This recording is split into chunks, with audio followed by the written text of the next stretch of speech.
Assalamualaikum warahmatullahi wabarakatuh. Apa kabar semuanya? Di sini saya Wia Zertika akan memaparkan materi mengenai teks hasil observasi. Sebelum kita mulai materi pembelajaran pada hari ini, ada baiknya kita berdoa menurut kepercayaan kita masing-masing. Berdoa dimulai. Selesai. Baik, selanjutnya langsung saja kita masuk ke dalam materi pembelajaran yang pertama, yaitu pengertian dari teks observasi. Sebelumnya, apakah dari teman-teman sudah mengetahui apa itu pengertian dari teks observasi?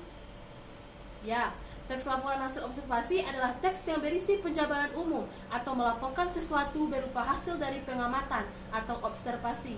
Teks laporan observasi juga disebut dengan teks klasifikasi karena memuat klasifikasi mengenai jenis-jenis sesuatu berdasarkan kriteria tertentu, menggambarkan ciri, bentuk, atau sifat umum seperti benda, hewan, tumbuh-tumbuhan, manusia, atau peristiwa yang terjadi di alam semesta ini. Teks hasil observasi bersifat faktual atau berdasarkan fakta yang ada. Setelah mengetahui apa pengertian dari teks observasi, langsung saja kita masuk ke dalam tujuan teks observasi ini. Tujuan teks ini ialah yang pertama, mengatasi suatu persoalan. Yang kedua, menemukan teknik atau cara terbaru. Yang ketiga, mengambil keputusan yang lebih efektif. Yang keempat, melakukan pengawasan dan atau perbaikan. Dan yang terakhir, mengetahui perkembangan suatu permasalahan. Setelah mengetahui mengenai tujuan, sekarang kita membahas mengenai fungsi dari teks observasi itu. Yang pertama, sesuai namanya, yaitu berfungsi melaporkan hasil observasi atau pengamatan dari suatu kegiatan atau penelitian. Yang kedua, menjabarkan fakta dan informasi di balik solusi atau keputusan yang diberikan atas topik yang diteliti. Selanjutnya, sebagai sarana dokumentasi suatu kegiatan atau penelitian.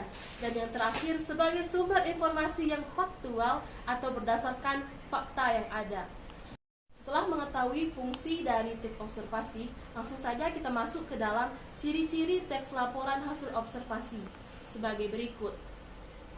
Yang pertama, seluruh informasi bersifat objektif.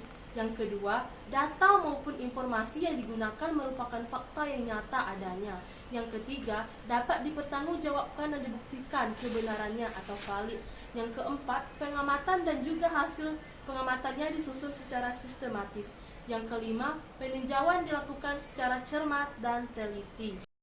Nah, setelah mengetahui ciri-ciri dari teks laporan hasil observasi, kita lanjut ke bahasan yang berikutnya, yaitu struktur teks laporan hasil observasi.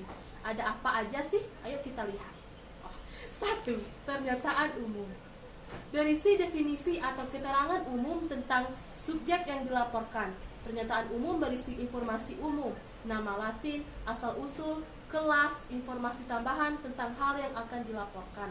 Yang kedua, deskripsi bagian, berisi perincian hal-hal yang dilaporkan. Kalau binatang mencakup ciri fisiknya, habitat, makanan, dan perilaku.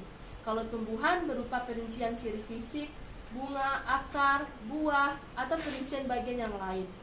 Yang ketiga, anggota atau aspek yang akan dilaporkan, merupakan bahasan atau rincian yang objek yang akan diamati. Yang keempat, deskripsi manfaat, berisi manfaat dari adanya laporan tersebut. Kalau yang dilaporkan berupa objek, deskripsi manfaat akan berisi klasifikasi objek dari berbagai segi manfaat dan sifat-sifat khusus objek. Oh iya, seringkali penulis juga memberikan kesimpulan pada laporan. Yang terakhir, kita masuk ke dalam kaidah kebahasaan teks laporan hasil observasi. Yang pertama, menggunakan kata benda atau nomina.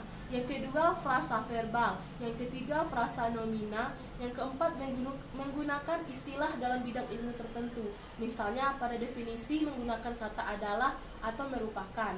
Yang kelima, menggunakan kata khusus dan kalimat-kalimat yang menjelaskan atau memerinci. Pada bagian deskripsi digunakan istilah dalam bidang ilmu, kata baku, dan kalimat efektif. Nah, demikianlah materi mengenai teks observasi yang dapat saya sampaikan. Jika teman-teman ada yang ingin memberikan saran, tanggapan, atau pertanyaan, bisa komen di bawah video ini. Terima kasih. Wassalamualaikum warahmatullahi wabarakatuh.